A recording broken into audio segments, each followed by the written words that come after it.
Hi there. My name is Joanna. I am 29 years old and I have breast cancer. I have breast cancer.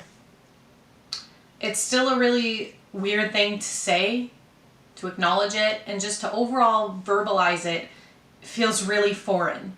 I've been in this bubble since my diagnosis, and sure, I've told some of my family and my friends, but to anyone else that knows me, they see me as the same Joanna. They have no idea that I'm even going through anything. They're seeing me post TikToks and, my Snapchat and Instagram stories. Granted, I don't do it that often, but, they're looking at my stuff and they have no idea anything is going on. And a part of me just thinks that's kind of wrong.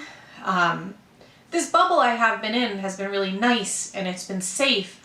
But I think it's about time I come out of that bubble. I don't want to give this cancer any more of a hold on me that it already has. And by treating it like this dirty little secret, I'm giving it power.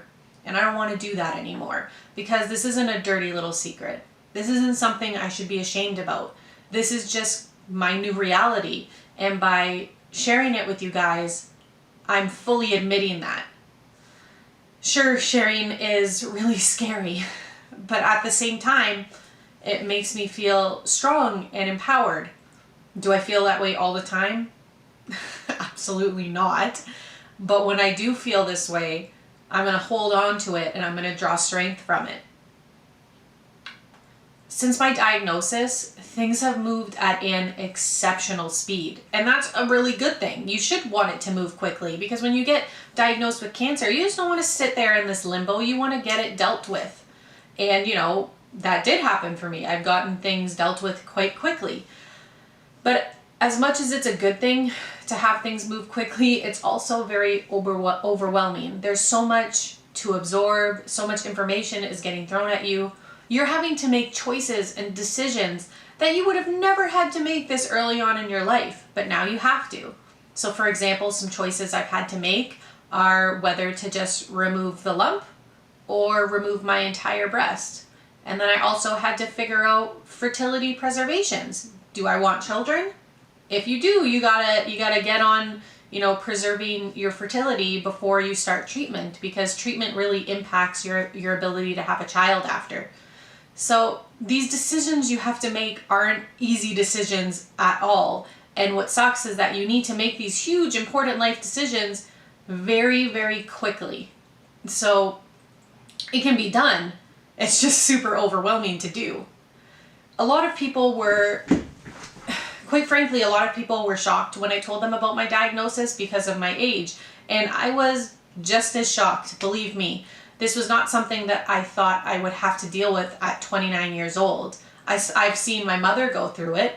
My mom was diagnosed with breast cancer in October of 2019. She's done chemotherapy, she's done radiation, and she's not in remission yet. She can't be given a clean bill of health. She's still on her journey. And my grandmother, so my mom's mom, also died of breast cancer. So breast cancer has been in my life, but I didn't think I would get it.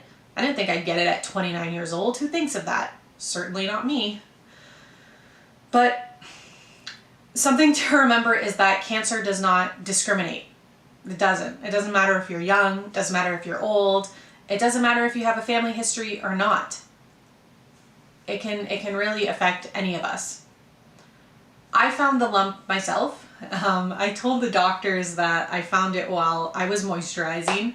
That was like a half truth. I did moisturize after my shower the night I found it, but I was in the basement watching TV with my husband. We were laying on the couch and I was just kind of going like this. I was joking around. I was like, oh, my skin is so silky smooth this evening. And while I was doing that, I kind of felt a little something. I'm like, what that is. So I compared both sides and I realized that one side was a little bit different than the other, that, something was here but not there. So I wasn't sure if I was going crazy or not. So I asked my husband to check and, he felt the same thing. So I kind of put it out of my mind for the evening and I was like, I'll deal with it tomorrow. I'm just going to watch this movie with my husband and, try to make my night okay. So the next morning I called my mom. I told her what happened. I asked her, what do you think I should do? Like most daughters ask their mothers. I'm 29 years old, but I still ask my mom for advice, and that'll probably never stop. But, she told me, go get it checked out. Better safe than sorry. It's probably just like a fat deposit, or it's probably something super normal. But still, go get it checked out. So I did. I called the same day clinic, and I went that day, and I, had my breast exam. She felt her up, and, she felt what I felt. So she sent me the next day to go to the hospital, and I got a mammogram, an ultrasound, and they ended up doing a biopsy that day. Now, see, normally when you're my age, or generally if you're under 40, they're not going to give you a mammogram. It doesn't happen very often. If you ask for it, they're going to say no, unless you have felt a lump, another doctor has felt a lump, or you have a significant family history where you should be getting checked. I feel very fortunate for the fact that I got paired with a really awesome doctor who was able to advocate for me, and I was able to advocate for myself as well. There's so much more that I can say on the topic of early screening for women under 40 and mammograms, but I could talk about that for a really long time, so I'll save that for another video. But from when I felt the lump to when I got my cancer result, it was 7 days. It was the longest 7 days of my life. In a way, it was a relief to get my answer, but it was definitely a long 7 days. My official day that I found out about my breast cancer diagnosis was Tuesday, November 24th of 2020. I got a phone call, and unfortunately that phone call confirmed what my mind was already preparing me for. Something you need to know about me is I'm a very hopeful, very spiritual person, but I'm also a realist. And if I get a gut feeling about something, I like to mentally prepare myself for it. You can't mentally prepare for cancer all that much, but I tried to kind of leave it in the back of my mind so I wasn't full out surprised. So I don't have all the answers about my breast cancer right now. It's quite the process getting all of your answers. There's your biopsy, and then if you get your lump, or if you get the lump or breast removed, that gets sent away for testing, so you got to wait for that pathology. So it's a bit of a process, but what I do know from the biopsy is that my cancer is considered higher grade. Now, what the heck is higher grade? This basically means that it's more aggressive. So in school, a higher grade is a good thing. I was always an overachiever, so I'd get higher grades. In cancer, it is not a good thing. Let me tell you, it is not a good thing. I guess clearly my overachieving personality is still in place, even when it comes to cancer. But on November 26th, 2020, I met with the surgeon, and he gave me the option. I could either remove the lump, which is a lumpectomy, or I could remove my entire right breast, which is a mastectomy. I had to make this decision really quickly, and I didn't make this decision lightly. But what I did end up choosing was to remove my right breast. And I made this decision because I'm 29 years old. They know that the cancer is more aggressive. It gave me more of a peace of mind knowing that the entire thing is gone. My mindset is I'm going to do whatever it takes to live. I'm going to do whatever it takes to survive. I have a lot of things to live for. I can always get another boob. Another boob can be made, not a big deal. I was really confident in the decision I made, but at the same time, it was still extremely difficult. I'm gonna lose a part of my body. I was gonna lose my right boobie. And my right boob was my favorite boob. We all have a favorite boob. Don't pretend you don't. And my right one was my good one. I loved it. So on December 2nd, 2020, I said goodbye to my right boob. It got removed and it got sent away for testing. So now all I kind of had to do was recover until I got called in to go see the results. I was just trying to focus on recovering from the mastectomy. I don't want to go into too much detail about the mastectomy and the recovery because that's a whole different video on its own. There's a lot to go into that.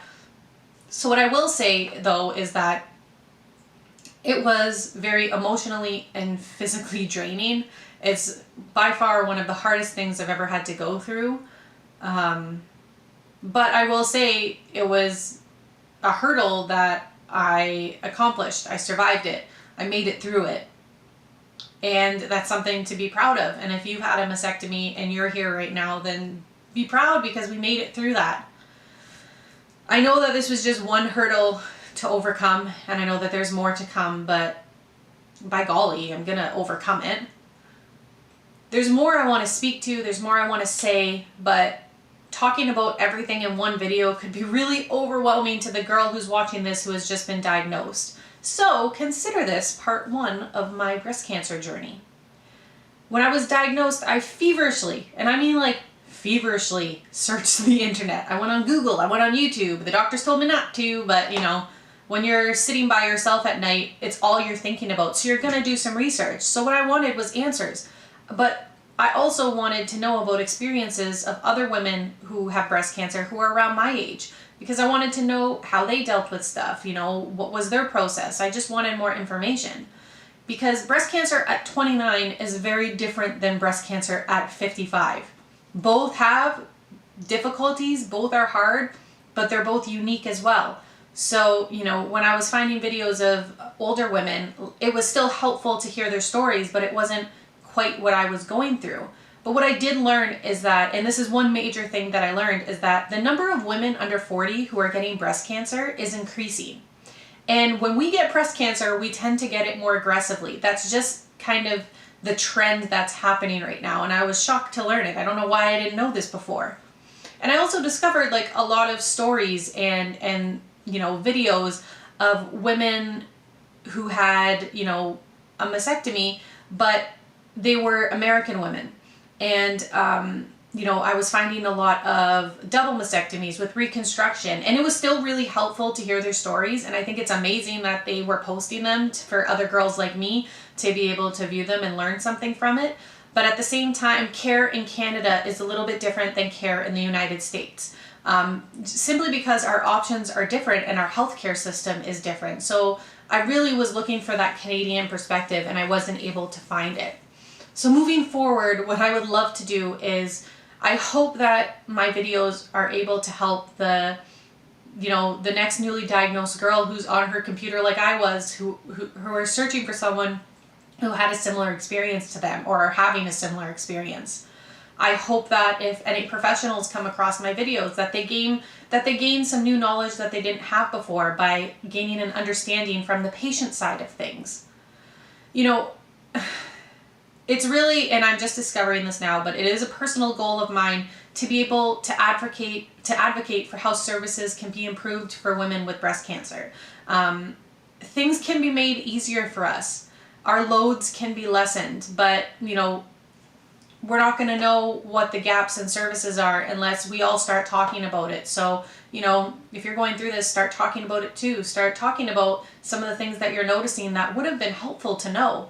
You know, if you're supporting someone who has breast cancer, I hope if you come across these videos that, you know, you learn a little bit more information, and therefore your ability to support your friend or your family member or your coworker is increased a little bit. So please don't be shy to share my video with someone who's been diagnosed. I am going to be sharing my journey as I'm going through it. I'm sharing information, experiences, hints, helpful hints as you're going through the process, and coping strategies, because the moment you find out you have cancer, your life changes. And it's super hard to deal with, but it can be dealt with. I'm trying to deal with it, and I think I'm doing okay, considering. So I'll be posting. I hope that, you know, if you're with me, so still listening to me, thank you so much for listening and watching my video. I really appreciate it. I know it's probably been a long video and I've been rambling, but yeah. So it's been awesome chatting with you, and I hope you have an awesome day, and I will see you and chat with you next time.